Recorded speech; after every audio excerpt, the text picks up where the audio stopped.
বিশ্বকে বাংলাদেশের বিষয়ে সচেতন রাখা, এটা আমাদের একটা মূল কাজ থাকে। এবং বছর জুড়েই আমরা আমাদের বিভিন্ন যোগাযোগের কারণে জাতিসংঘের বিভিন্ন নেতৃবৃন্দের সাথে বাংলাদেশের বিষয়ে তাদের সাথে যোগাযোগ রেখেছি, যেন বাংলাদেশের বিষয়ে তাদের সবসময় তারা ইতিবাচক থাকেন। সেক্রেটারি জেনারেল সহ, ইয়েস। এবং আমিও আমার এখানে অল্প দিনে secretary general, deputy secretary general, president of the general assembly, যত উচ্চ পর্যায়ে যাদের সাথে দেখা করেছি, বাংলাদেশের জন্য গুডউইল এবং রেসপেক্ট খুবই হাই। সহযোগী সমন্বয়কের ভূমিকা, ফ্যাসিলিটেটর বা ফ্যাসিলিটেশনের ভূমিকা, এটা একটা গুরুত্বপূর্ণ ভূমিকা জাতিসংঘের সব রাষ্ট্রের। এবং জাতিসংঘের 4টি মর্যাদাপূর্ণ রেজলিউশনে বাংলাদেশ আমরা ফ্যাসিলিটেট করেছি এই লাস্ট সেশনে। এর মধ্যে সবচেয়ে উল্লেখযোগ্য ছিল প্রথমবারের মতো সাধারণ পরিষদে পাট বিষয়ক একটি রেজলিউশন সর্বসম্মতিক্রমে গ্রহণ করা। Natural plant fibres and sustainable development শীর্ষক এই রেজলিউশনটি 66টি দেশ স্পন্সর করে এবং বাংলাদেশের সোনালী আঁশ পাটের বিশ্বব্যাপী ব্যবহারের সম্ভাবনা উন্মোচনে এই রেজলিউশন অবদান রাখবে বলে আমরা মনে করি। আরেকটি ছিল বাংলাদেশ উত্থাপিত culture of peace resolution. Culture of peace রেজলিউশনটি অ্যাকচুয়ালি প্রায় 20 বছর ধরে বাংলাদেশ টেবল করে যাচ্ছে এবং লাস্ট ইয়ার এটা আমাদের কালচার অফ পিসের 20th অ্যানিভার্সারি আমরা খুব বড় আকারে প্রেসিডেন্ট অফ দ্য জেনারেল অ্যাসেম্বলির প্রেজেন্সে আমরা সেলিব্রেট করি, অবজার্ভ করি।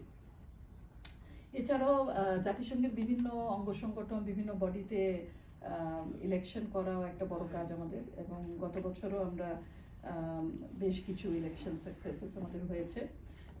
এর মধ্যে 2020-22 মেয়াদে এশিয়া প্যাসিফিক অঞ্চল থেকে একসকের সদস্য আমরা নির্বাচিত হয়েছি। এই নির্বাচনে বাংলাদেশ 181টি ভোট পায়, যা বাংলাদেশের আই থিঙ্ক গ্রহণযোগ্যতারই স্বীকৃতি।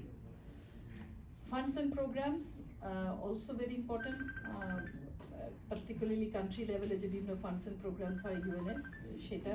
এবং 2019 থেকে 21 সালের মেয়াদের সদস্য হিসাবে বাংলাদেশ ইউনিসেফ ও ইউএন উইমেনের এক্সিকিউটিভ বোর্ডের তাৎপর্যপূর্ণ অবদান রেখেছে এবং আমরা এটার মেম্বার আছি।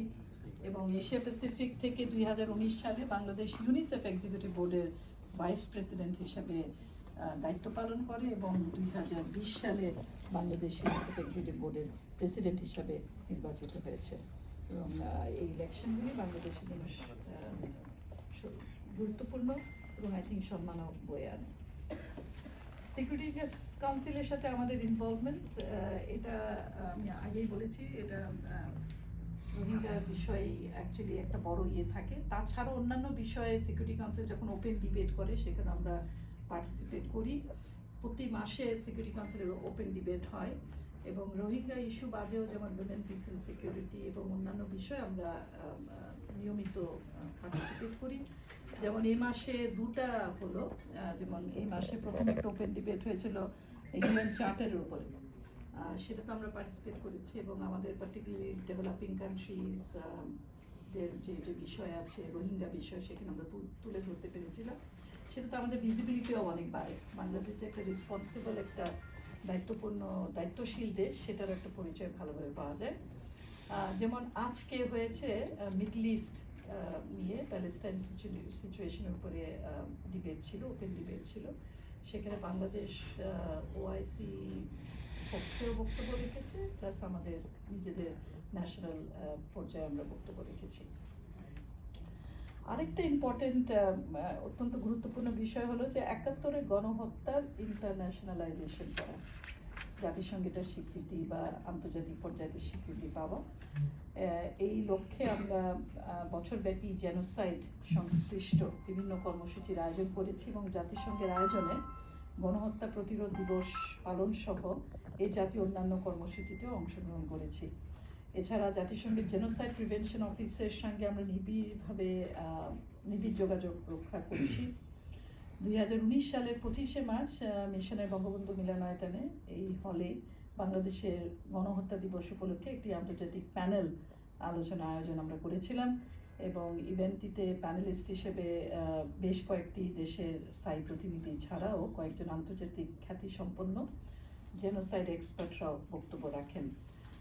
আমাদের উদ্যোগে ঢাকা বিশ্ববিদ্যালয়ের সেন্টার ফর জেনোসাইড স্টাডিজ শীঘ্রই নিউ ইয়র্কের বিংহ্যাম্পটন ইউনিভার্সিটির সাথে জেনোসাইড বিষয়ে যৌথ গবেষণা ও শিক্ষার্থী বিনিময়ের জন্য একটি এমওএ স্বাক্ষর করতে যাচ্ছে।